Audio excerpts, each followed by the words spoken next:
What's going on, everybody? Welcome back to Beers and Business, episode 4. Today we sit down with Luke Walker, owner and founder of Luke's Auto here in Columbus, Ohio, and the co-owner and CEO of Equip Auto Sales and Equip Skills Center, also here in Columbus, Ohio. Really cool idea, really cool product. We get into what that skill center and the Equip Enterprises provides to the community, and we also talk about how Luke has gone from 1.2 million in sales to estimated 4.6 million in sales this year, and that's just since 2017. So pretty exponential growth, really on the back of his proximity to people who know what they're doing, his mindset shift because of that proximity, and then the structure that he built underneath that sales growth, centered really around traction. So we dive into traction a little bit too. I'm Harvey Juergen. I'm Josh Hively. And thanks for joining us. And today we're drinking Il Camino by Ill Mannered Brewing Company, I think, which is up in Powell, Ohio. Yeah, in Powell, Ohio. Il Camino, obviously a play on the car El Camino, which I don't know who made that car. But we're in an auto shop. We got a beer named after, or at least a play on a car name. So that's what we're drinking today. Hope you enjoy. All right. So, Luke, who are you? Where are you from? What do you do currently? Yes. So, my name's Luke Walker. I was born and raised in Columbus, Ohio, in Clintonville. I am currently a business owner. I own a large auto repair shop off of 71 and 161. And then I also... What's it called? Luke's Auto. That's good. Yeah. I need to get a little shameless promotion here. Luke's Auto, and we're actually one of, if not the biggest independent shop in Columbus as far as number of bays and employees and revenue, I think. And then I am also playing a role here in the building we're in now, which is the Equip Skills Center and Equip Auto Sales. And so it's a social enterprise that helps train Columbus youth in how to become automotive technician. And then it's pretty interesting on the front end and the back end on how you get inventory and what you do with the inventory once it's fixed up. Yeah. So we get like 200 cars donated a year, and probably less than half of them are actually worth fixing and reselling. But so obviously we've got a good number of getting donated that we're able to select the ones that are worth fixing and donating, and then all the profits from that go back into the trade center and the nonprofit organization that we're partnering with. Have you always worked on cars, or did you do something before that? Or? Yeah, it's a good question, and kind of like part of my passion behind why I'm doing this is I had never touched a car up until my sophomore year in high school, when I just realized that I could not sit in a classroom all day long, and so I had heard about the trade centers that you could take, and ended up visiting. Oddly enough, it was automotive, HVAC, and acting. One is not like the others, but so I ended up doing automotive and my junior year in high school, and then just stuck with it from there. Started working at another shop. And wait, so those were the three choices you had to specialize in? Those were the three that I decided. I mean, there's dozens. There's dozens of programs that you can visit your sophomore year. And those were the three I picked. And do you dabble in acting or HVAC at this point? No, at this point, no. Okay. Well, HVAC, yes. I do work on my own furnace at home and at my shop just because I like doing that kind of stuff. But maybe once the automotive thing really takes off, you can then get into the acting, maybe? We'll see. My name is Luke Walker, so, I don't know. There may be a connection there. Yeah. Okay, so you found that kind of by happenstance in high school. Yep. But found that you just love being around and are interested in all things mechanical. Mm-hmm. So after high school, Yeah. And so during high school, I started working at a shop. I was just sweeping floors, cleaning cars, but then started working into oil changes and small repairs, and ended up becoming a full-time technician. And then I had also started going to Columbus State for their automotive technology program. I stopped working for like 5-6 months to be able to just knock out the rest of that degree, and then went back to work. And then in 2009, I ended up starting my own shop. So I was 22 years old. 22 was a big year for me. I got engaged and married and quit my good job to start a business that I had no idea if it was going to work out or not. So, yep. Meanwhile, the economy's crumbling. Yeah. I picked a great year to go out into business. That's bold. Yeah. So, the shop that you worked at, is it still around?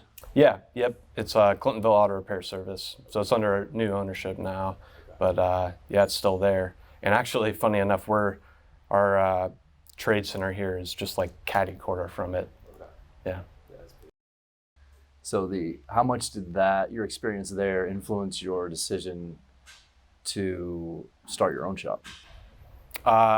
It was huge. I mean, there's no way it would have happened if I hadn't have done that. And I don't know if you ever read the book, The E-Myth. Yeah. I mean, that's how most small businesses start, is from someone that has been doing their job and ends up deciding, hey, I could do this myself on my own. And yeah, I mean, that's what happened with me. I mean, it was a bit of a process because it takes a while to like, cars are extremely complex these days. And but yeah, after working there a while, I'd started doing side jobs in my parents' driveway when I was like still in high school. And then that I kept doing more and more of that, and just seemed like that was like kind of an endless thing, and just kept building. So that definitely as well helped me end up taking the leap and start my own thing. So even if you're working in a garage and you really feel like you know your craft, and then you are working as a technician out of your parents' driveway or whatever, the leap then to open your own facility and start thinking about all of the responsibilities beyond working on a car that come with starting a business. Yep. That is a huge leap. Yep. So I'm curious about who was around you at the time that really influenced that decision making for you, and then maybe some other insight as to how you made that decision. Yeah, it was a huge leap, and it was a huge leap for someone that was young and didn't have kids yet. Like I mean, I don't know if I would have ended up doing it if I had waited till I was later in my life. I'm pretty risk aversive actually, and so it was a big leap for me. I mean, I had a great support system around me. I had some great relationships with people with business experience in my church, so I was able to get counsel from them and from my parents. So yeah, through their encouragement, and I mean, it really did help that I had been doing side jobs and that I saw the revenue stream from that. And then the other part of it that made it easier for me is the first shop I started in, it was one bay shop. The rent was, I'm pretty sure it was $300 a month. And I already had most of the basic tools. And bought the rest of what I needed used, and it was an extremely inexpensive startup cost.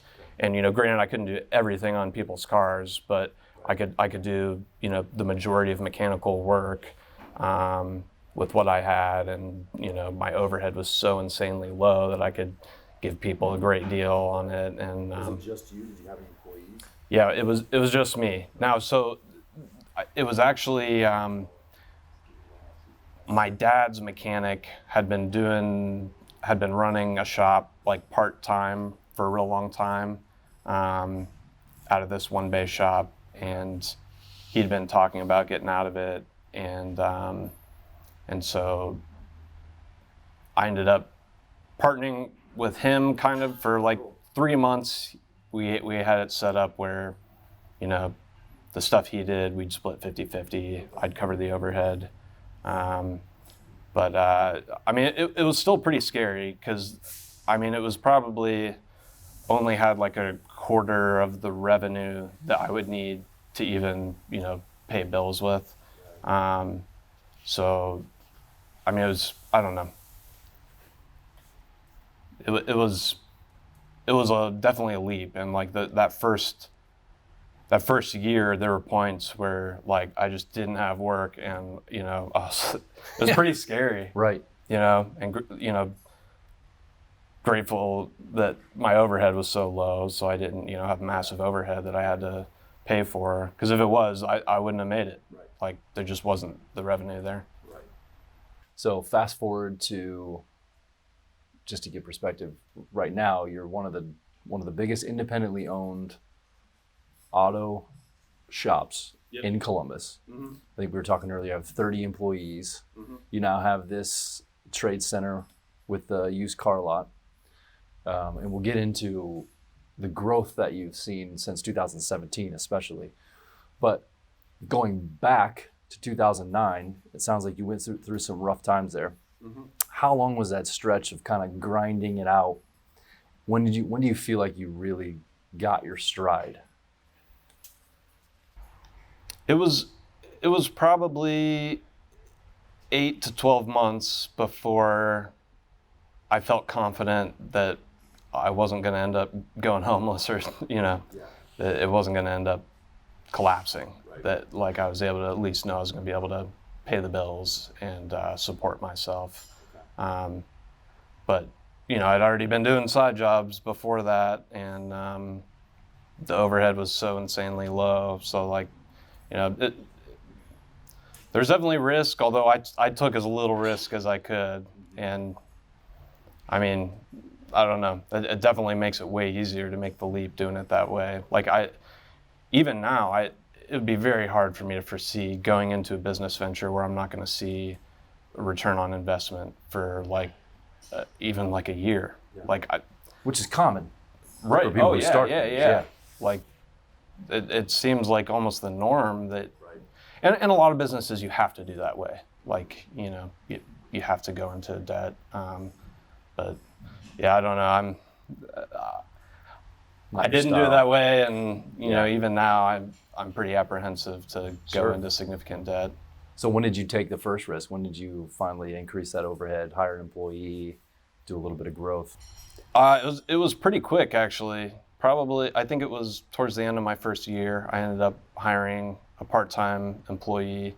You know, it's funny, we had 2 technicians working out of a single bay. So like when the weather was nice, we got a lot more work done because we could actually work outside.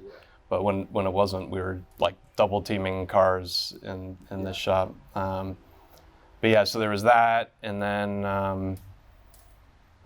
I kept hiring people fairly quickly because the demand just picked up quite a bit. Just organically, word of mouth? Yeah. Pretty early on, I was like focusing on online reviews and stuff, which at that point wasn't as big, and I think that helped a lot. I'm in a big church, so just word spreading that another guy in the church, you know, people knew they could trust. Yeah, just being part of a bigger community. Right. So that definitely helped a lot. And then I think it was after a year and a half or 2 years, there was a building right next door that was 4 bays and had probably 10 or 15 times as much parking space. And so I ended up moving into there. Remember, I think the rent was like $1,300 or $1,400. And I remember earlier on just being like, oh my gosh, there's no way I could ever afford that. And then, you know, finally taking the leap to pay that. And now looking back, it's just like, oh my gosh, like, it takes one day to pay that overhead where we were at. Like I could have gone after it a little earlier probably, but early on that, like the growth and the hiring, would you say, were you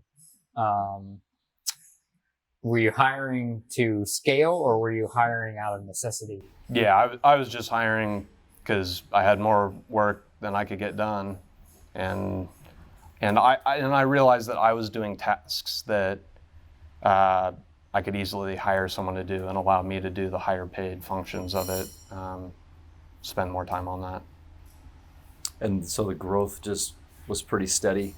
Yeah, I think so. I think we did like $250,000 my first full year, and then it was steady.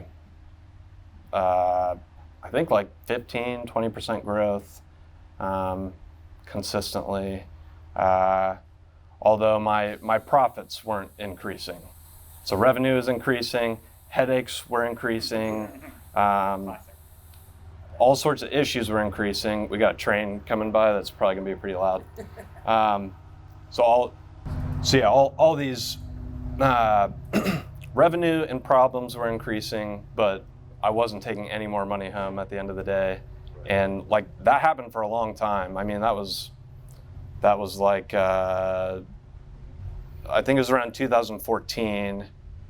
It got to a point where I realized that the skill set to run a business is very different from the skill set to fix cars. Sure. And I mean, obviously, but so I basically got to a point where I was just realizing I can probably figure a lot of this stuff out myself, but it's going to take 20 years. Yeah. Why don't I reach out to other people who've already figured it out and try to learn from them? Okay. And so I ended up taking some classes and ended up hiring a business consultant in 2014, which that may be like the single best business decision I ever made. Where did you find them?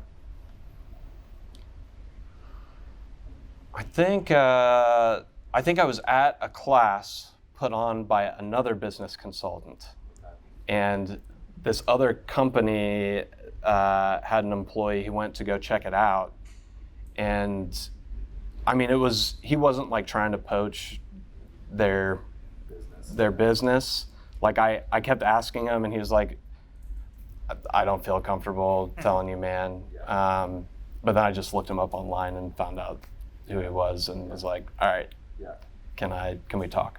Cool. And so it was a guy who owns a shop down in Cincinnati that's like really, really respected shop. Like there's I don't know, there's like automotive shop owner magazines and stuff that just the industry can collaborate. And so this was not a general business consultant. This was specific to so this was automotive specific.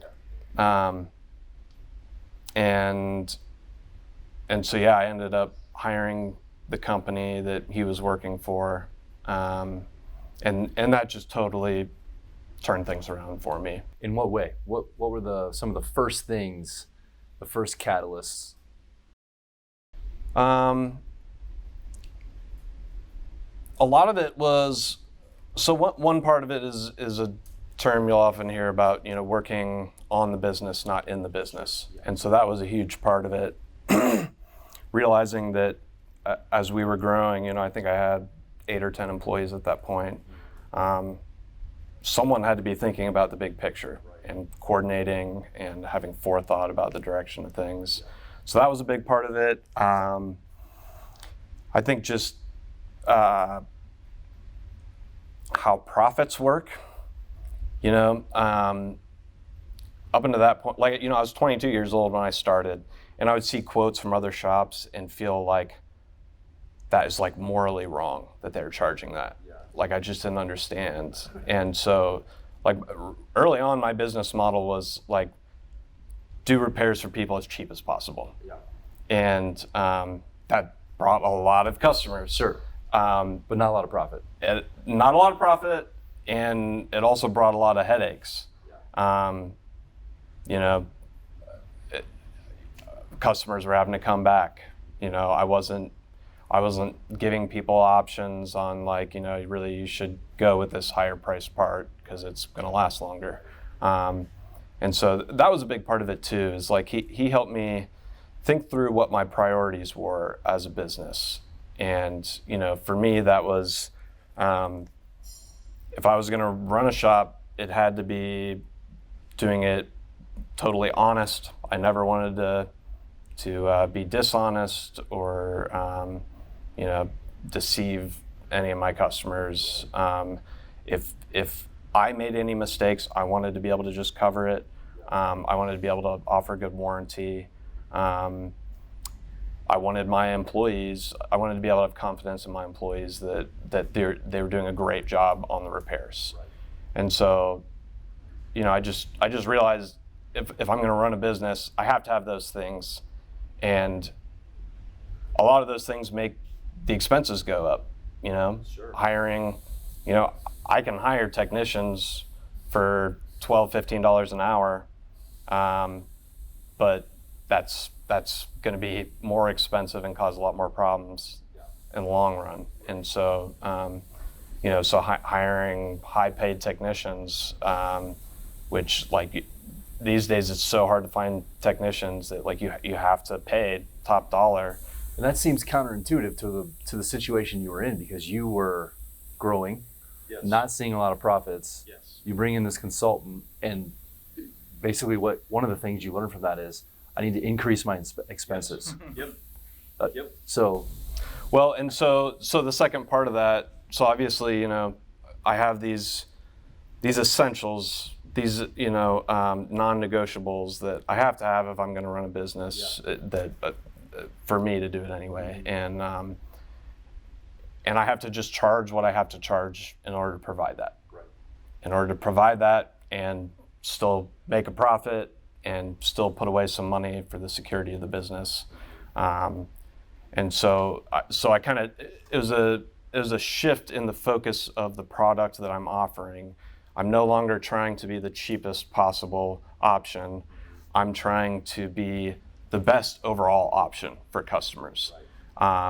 You know, I definitely want to offer people good value and you know, good prices, but I'm not going to cut corners on the people working on their car. I'm not going to cut corners on the quality of parts. I'm not going to cut corners on, you know, not being totally forthright with people, that sort of thing. and how so long was that transition from being the cheap guy to being this? How long was it? Yeah, I mean, was it? I would imagine there was a transition period. There was. Your mindset at the time. There when you was, were- and that's the funny thing that I've learned more and more is, you know, you said is a change of mindset. That is the biggest barrier in business growth. It's right in between our ears. So like with that, I couldn't get it out of my mind that like I don't want to charge what other shops are charging because it's just too much. Like that's what was stuck in my head. But then like realizing no, customers are willing and want to pay for reliable repairs done by reliable, well-trained people, and that's actually what people want. And so, And how did you figure that out? I mean, did you do market studies? Did you do surveys, or did you just? I mean, a lot of trust it your gut? was my consultant. Like I think it would have taken me 5-10 times as long to come around to it. He was just very adamant of like, This is what it is. look, you're missing this, and I know you care about other people and you don't want to like do wrong by them or rip people off, but you have to realize that's not what this is. Like in the long run, you're actually doing what's best for them by you know, charging enough that you can retain good employees and, you know, buy parts that they're not going to have to worry about breaking down in the future. And so, I mean, but it was a battle. Like it was really hard for me. And even there's been so many other points in my business, like a lot of it's been with growth, where I'm just like, this is kind of the limit we're at here. Like, we just can't do a whole lot beyond this. And it was actually working with another consulting company 3 years later that I went on with them, and they kind of opened my eyes to like this barrier that you've put up in your mind of where the roof is at on your business. It's not actually there. It's just there in your mind. And so we went from, we had been growing at like 15-20% to the first year I went on with this other consulting company. We went from 1.2 to 1.8 million, like 50% increase in business. And that I was just like kind of blown away, like, whoa, how did this happen?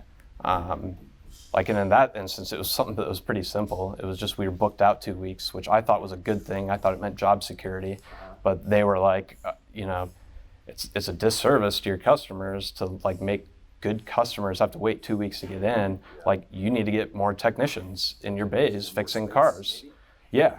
So I added on an additional building and hired more technicians, and boom, there's just like, all this business that had been there the whole time that I just was able to capitalize on through their input. So again, believing in yourself and in your business, and then counterintuitively adding expenses, adding overhead, and seeing growth. Well, and they helped me understand a lot of it, that, like with the technicians, like, okay, I'm at a little bit of overhead and rent expense, but the technicians, that's a cost of goods sold. So like, you're creating gross profit out of that. And, once you have the space, adding technicians doesn't really add hardly any overhead at all. Right. And so, if you've got a business that is already covering all the overhead, and you can add another employee to produce gross profit that doesn't add overhead, now their gross profit is going straight to the bottom line. Right.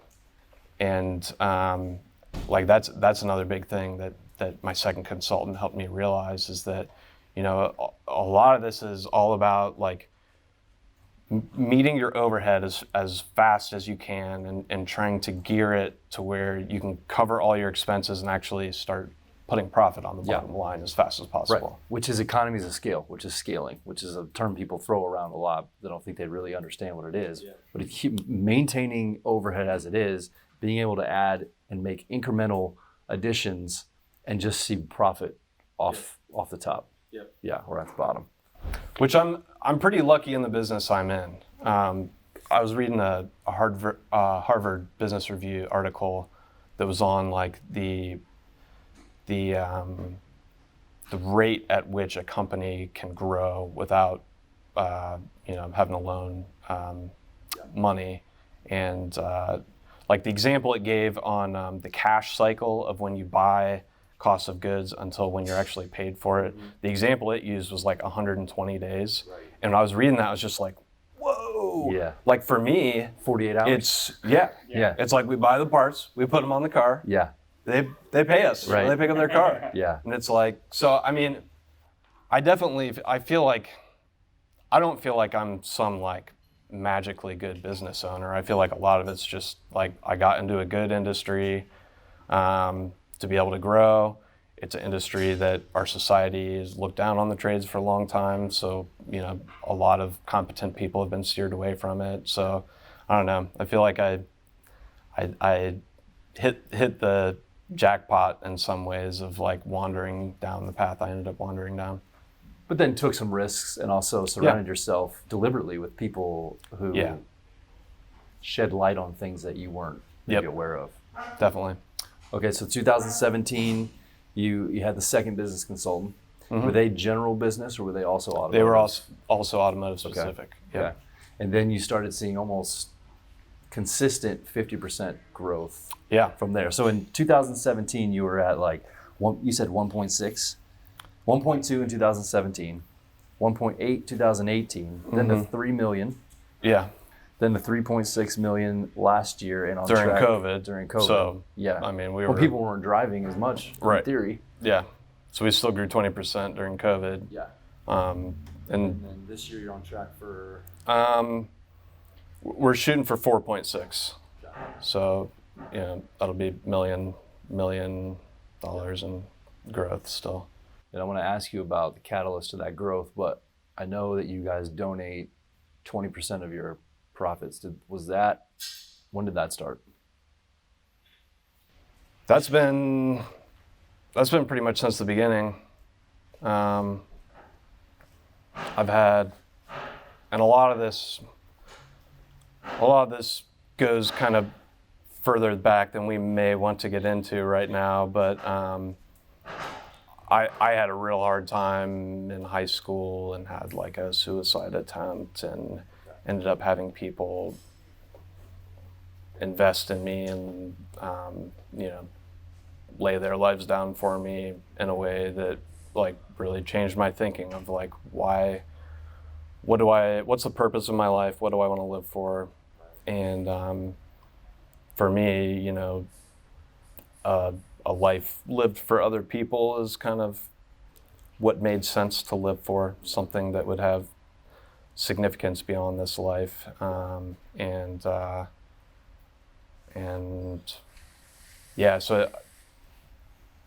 I mean, I was never really planning on growing my business. I was kind of just planning on, I like fixing cars and, I'm just going to have my one bay shop here and fix people's cars and do a good job and enjoy what I do. And, but I started realizing that like, well, for one, like I'm helping a lot of people out. Like and I feel like I was able to offer a better product than other shops out there. And so kind of felt like, I want to be able to help more people.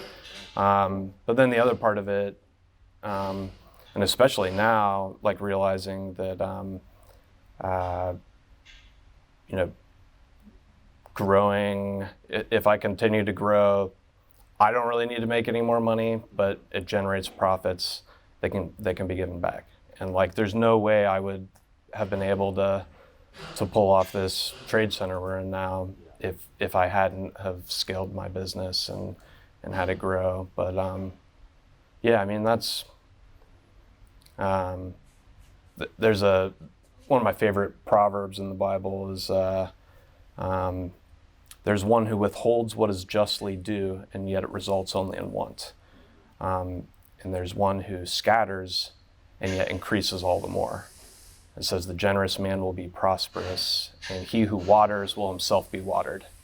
And for me, it's like, yeah, that's the fulfilling parts of my life is where like I'm giving back to people and helping them succeed, helping them out. Yeah, that's a life worth living. Yeah, your compassion is, the residue of your compassion is so evident. Mm-hmm. 20% of your profits, which we're business owners, that's a big chunk of your profits. It wasn't starting out. Sure. It wasn't that chunk. It's still 20% of the chunk that you could put in your pocket, right? Yeah. Things like this where you're giving back and serving the community. And then just the way you treat customers in your everyday business. 4.9 stars with several hundred reviews on Google, that is a testament to people being very satisfied with not just the quality and convenience that Luke's Auto provides, but being taken care of. Mm-hmm. And you're talking about cars to families and cars to people. It's a big part of their lives. Yep. And to take care of people in that way is extremely important. Yeah. And evident in your success and in the reviews that you get. Mm-hmm. So it's palpable. Thanks. Yeah. Yeah. It really is.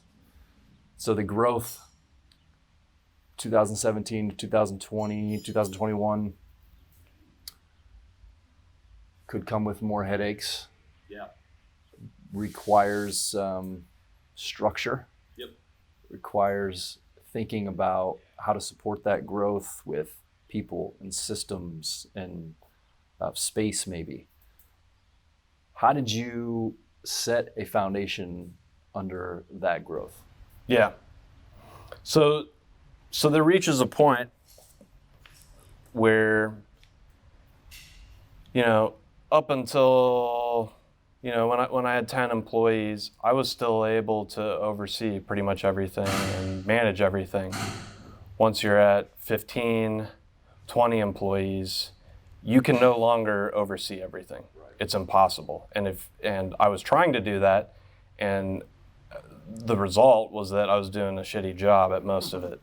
And so I have a friend I grew up with, longtime childhood friend named Joel Furno, and he is a very successful business owner.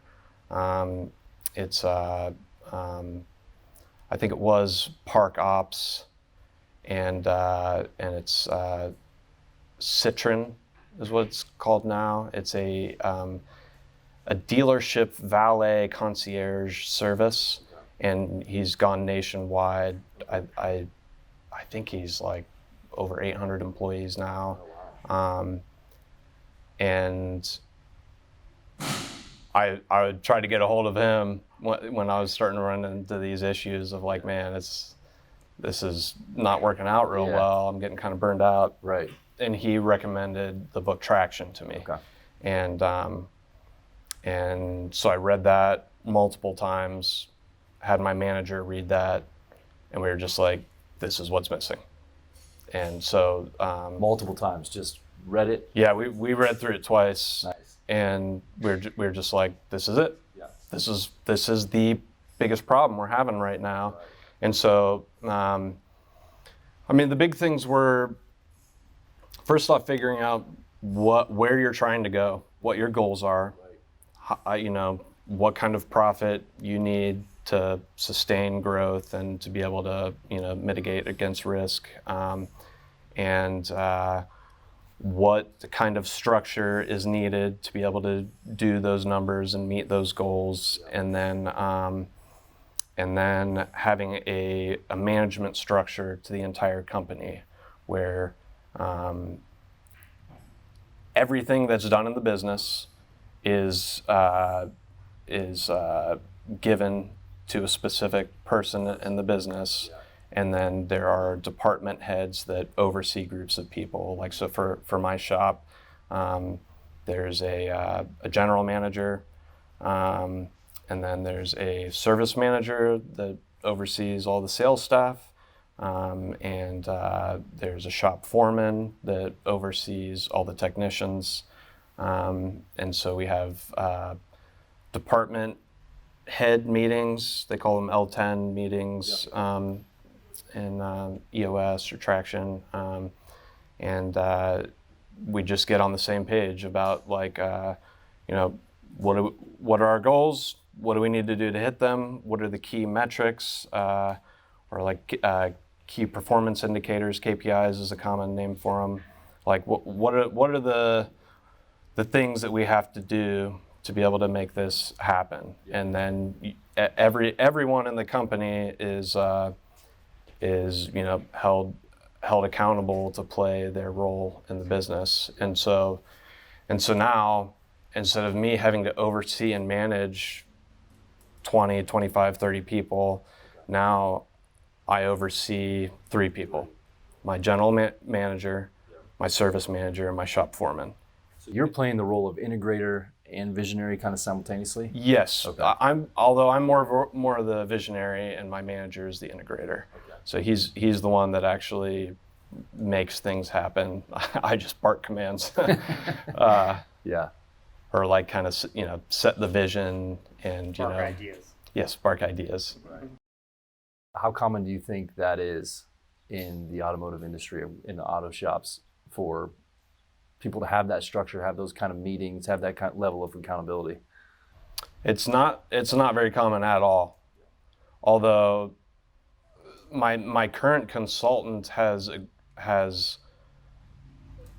I think it's like 400 clients independent auto repair shops around the U.S.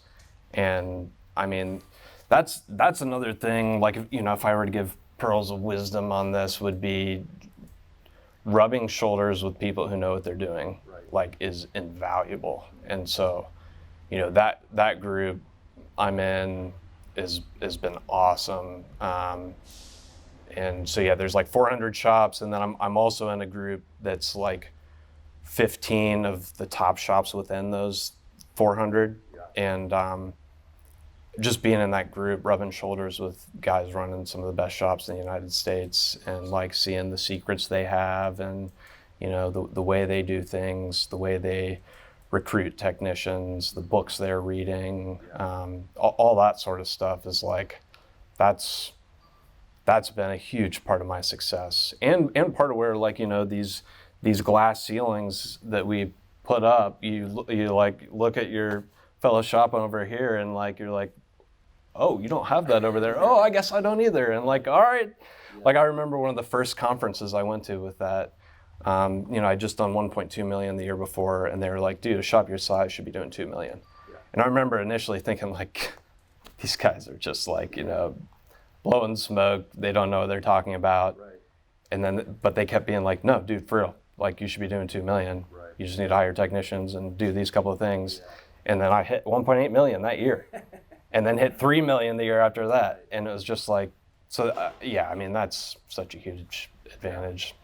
Yeah, the term we often use is proximity. Just being around people who enrich your life in really any capacity, business or being a good dad or being a good husband. Just people who have that higher ceiling. That's right. And I think that evolves over time too, because as your ceiling goes up, then you now have to find more people who have an even higher ceiling. And so you're on your third consultant now from your journey? No, I'm still with my second consultant. But like I said, in this one, I'm in this like elite group within the consulting group that all these dudes are like big dogs that are killing it. And So you're like 400 consultants. Yeah. In a way, it's like that, and So I mean, I'm constant. Like, there's a Facebook group that everyone's in, and so just people are like constantly. I mean, it's like 30 posts a day where people are firing stuff off. Which that's something I've told to a lot of my other business friends that are like starting out. Is like, dude, find an industry specific Facebook group. And they're out there for almost every industry. And like, I mean, a lot of it's bullshit of people that don't know what they're talking about. So you got to figure out the ones who are doing it well and like figure out what they're saying to do.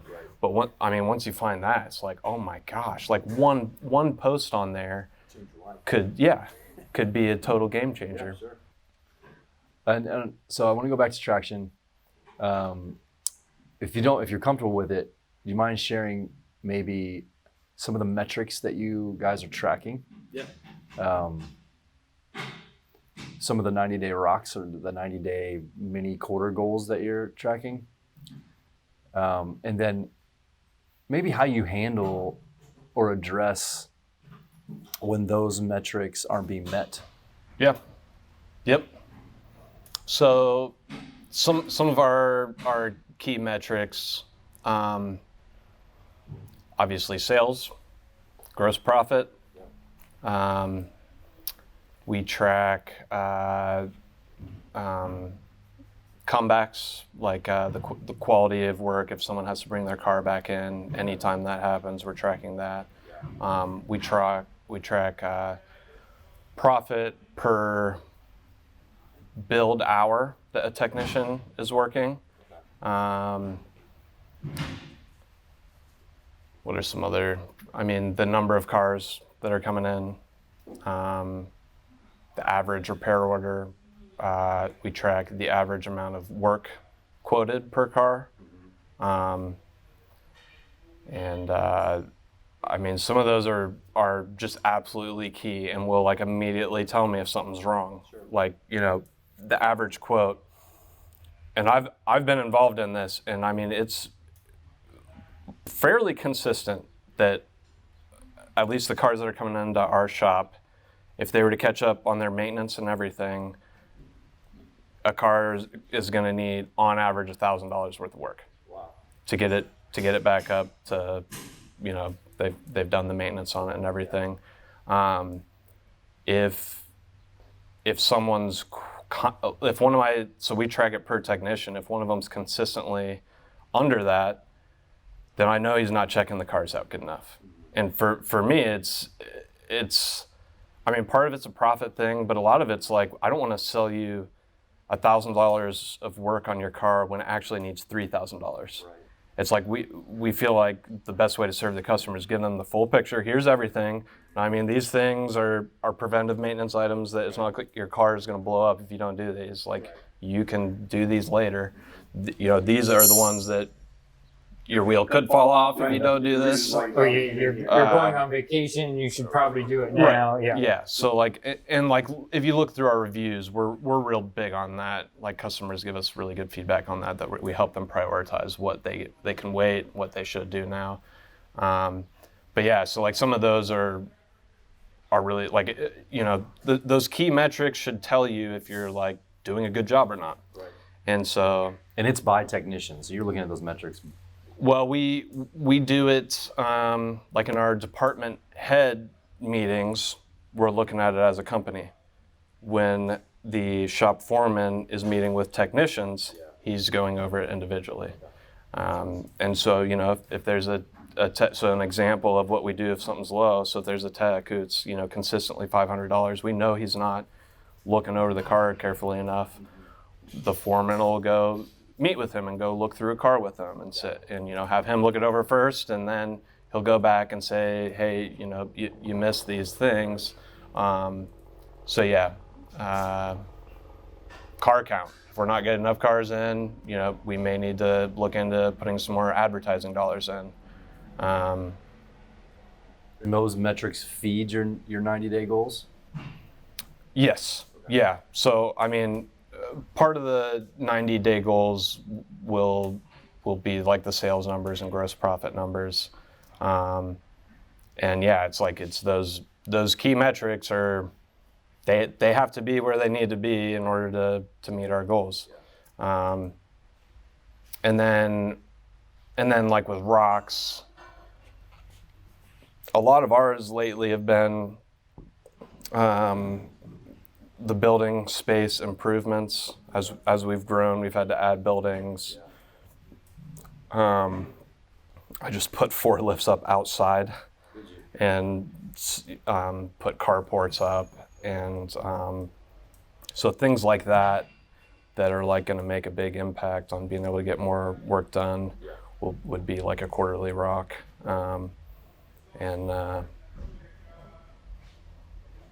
Yeah, I'm trying to remember some other quarterly rocks. I mean, recruiting has been a big thing for us, of like, we have to have good employees lined up at every position, because, you know, especially for technicians, like, if I haven't been looking, it might take me 3 months before I find the right fit. Sure. Doing everything I can do. Yeah, especially so in your industry. Right. Yep. So speaking of recruiting and long-term planning, I know just from us talking before this that this trade center, which right now is completely nonprofit, right? You see an opportunity, maybe because of the shortage of automotive technicians, you see a for-profit opportunity for a trade center. Yeah. You want to talk about that a little bit? Yeah. Yeah, definitely. So whether it ends up being for-profit or remains nonprofit, either way, I definitely see revenue streams possible here. And I mean, any business venture is like trying to meet a need. And, you know, for me, what we're doing here is about meeting the need for young people to be given guidance and people to help them identify what they're gifted at. And so I see that as a huge need. And Oh, I think it was in there's a book called The Go Giver. I don't know if you've heard of that. It talked about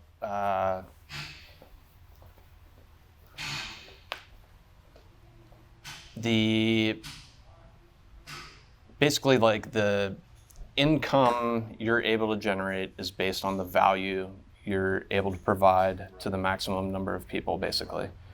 And so, this I see as a massive need, like countrywide. All of the trades in the United States are hurting bad for employees. It's been like 30 years that our society's looked down on the trades, and parents and counselors have steered everyone to go to college. And is that noise too loud? All right, cool.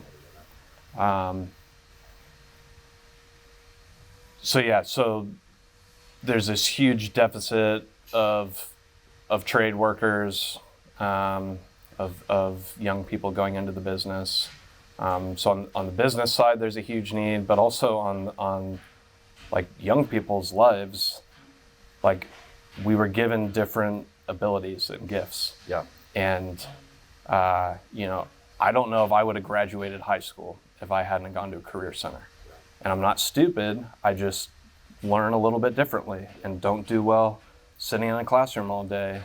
And so I think, there's a huge need there that I don't really see anyone else doing,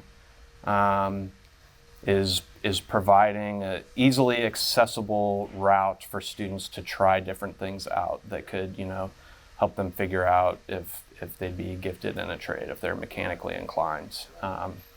And so employers need these employees, so employers are willing to pay for even like entry-level technicians.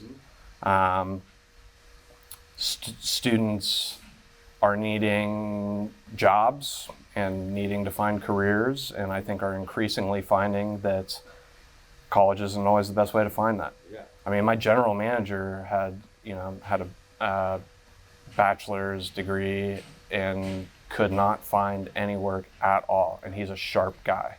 And it was like communications degree too, so it wasn't even like some like specific niche thing. So I think providing a initially completely free option for students, just so they can get a feel for if it's something that they're good at, and then I think employers could pay. I think we could have students pay after they've been placed with an employer making a certain amount. So that's one thing that I've thought about, and even talked to another business owner who owns a diesel technician training school for adults. That's based in Columbus and has ended up going nationwide. It's like a 3-month program, and the students end up getting hooked up with employers that the school has relationships with, and they don't pay anything for tuition until they've been placed in an employer making at least $30,000. Then they start making small payments out of their income, and then once they're making $40,000-$50,000, they start making bigger payments, and all of it, so it's way more manageable. They're not going into debt, and it's still like a fifth the cost of if they were to end up just going to a technical school, or somewhere else around the country. Yeah, and they have a usable skill in an area that is where there's a lot of need. Yeah. Right. Yep. Like, no hate against your manager, but like the world's full of communication majors right now. Right. But Yep. there's just not a lot of people out there doing trades. Yep. Right. Yeah. So when you're looking at an opportunity like that, what's your process look like to really figure out if it's a viable opportunity or not? I mean, I think the biggest thing, like I was talking about before, is need. Like, is there a need for this? Yeah. How do you measure that? I mean, I don't think that's necessarily 100% measurable, but there are aspects of it that are measurable. Like, you can see how many jobs are being created in the U.S. with the, U.S. Department of labor. You can see how many technician jobs are being created every year, and how many technicians are going into the field every year. And you see there's a huge deficit. And so it's like, all right, like this is a huge need. Experientially, I knew for sure I could not handle another 2 years of sitting in a classroom. But like, there's probably a lot of students out there who they don't know, like, should they do this or not? And like, if they had a class like this that they could come to for free, that'd be low commitment, just 6 weeks, then like, it'd be perfect for them. And then it would give them insight and show them that like, oh dude, you're like really good at working on cars. And like, if you enjoy this, you're really good at it, you can make a great career. Yeah, or like you were saying earlier, allow them to explore it, say, not for me, check Right, that off the right, list and yeah. move on. I think there's equal value in giving people that opportunity to figure out if this is or if this is not something that they should be doing. Because if it's not, then they can at least, like you said, check it off and find something else. They can figure it out for free after 9 hours Yeah. rather than, which I've had at my shop, guys come out of Columbus State who, have 2 years and a degree. I don't know how much it costs now, but, a decent amount of money It's not paying for a free. degree. And 2 weeks into them coming, I'm telling them like, dude, I'm sorry, but I don't think this is your thing. So it's like, yeah, I think it's definitely valuable to like help people figure that out. Yeah. Okay, so measuring the need, or figuring out if there's a need. Yep. And then what? Can it be profitable? Is there Right. Yeah. I mean, I think looking at basic things like what's the minimum expenses, overhead I could make this happen with. What revenue streams can I confirm are out there and viable? already being done? Yeah. Yep. I mean, I think you want to be very clear on that kind of stuff, and make sure that you've met with the owners of a dealership and they're saying, yes, we will pay you $1,000 for each student you place with us that stays for 60 days. Like, make sure, and whatever business you're in.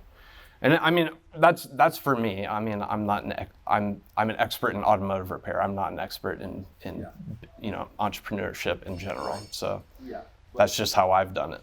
Sure, it's worked. Mm-hmm. Yeah. Well, that's interesting. So where are you in that process now? That was just the beginning, kind of, this might be a good idea. I'm pretty far into the I think, and the exciting thing for me, like for this, it's not as much about the profit. I mean, my business is plenty profitable. What I'm thinking with this is like, if we can get it self-sustainable and generating income to be able to start more schools like this, to be able to help more people. And if it ends up being something that creates income that we can, help them start businesses too, or, whatever, like, I don't know. I'm definitely geared that way to like, how can we make something profitable? So I'll always be thinking about that side of things, whether I'm keeping it or giving it to something else. But yeah. So like one thing I'm very close to doing is starting a detailing branch of this school, because that's like, it costs like $150, $200 to get your car detailed, to get a decent job done. The overhead's pretty low. It's just the labor. And then the bigger thing there is it's like something that you could train someone to do pretty quickly. Right, because there is a craft. I mean, there is an art to it. Right. Yeah. Yep. So, yeah, I mean, thinking through that, calling around, seeing what places in town are charging, and figuring out what my overhead would be on the chemicals and per job, and seeing if there are any big clients that would want to start out with us right out of the chute that could guarantee revenue right away. There's actually also apparently an incentive right now that if it's part of the COVID relief stuff, but if you start a new revenue stream in an existing business, for quarter 3 and 4 of 2001, you can get $7,000 back for every $10,000 that you pay an employee. That's a part of generating a new income stream. So that's like, it's up to $50,000 per revenue stream per quarter. So that's like 70% 100K. discount Yeah, on an employee. yeah. So that's pretty big. I'm trying to figure out a way to Capitalize to on make that work, right. and yeah. That's cool. Like you said, trying to put out as much value into the world as you can, trying to help as many people as you can, which is kind of the mission that you set out to do from the very, very beginning, even though it looks a lot different now than it did when you were in your one bay shop. Yep. Is your current shop in the same location as your original? Yeah. Yep. It's in, I mean, not the same building, but we're in 4 buildings in the same industrial loop. Yeah, right in that same location. Yep. That's pretty crazy. Well, appreciate it, man. Yeah. Yeah, this is pretty impressive. The growth, the business growth, but just seeing, we talk about it all the time, we hear about it all the time, about the mindset of giving and contributing and finding a way to do that without wanting any sort of reciprocation. And that if you can really find that guess what? You get it back. Yep. And to see it in action is I don't know, gives me hope, you know, that it's possible, not just for us as business owners, but you know, for the world. Yeah. Maybe. Definitely. So pretty cool, man. Yeah, I appreciate it. Yeah. Any last parting thoughts or advice to so I was going to actually ask you about mindset, and if you were speaking to a budding entrepreneur, what, I don't know, books or just general advice you might give on positive or healthy mindset as an entrepreneur?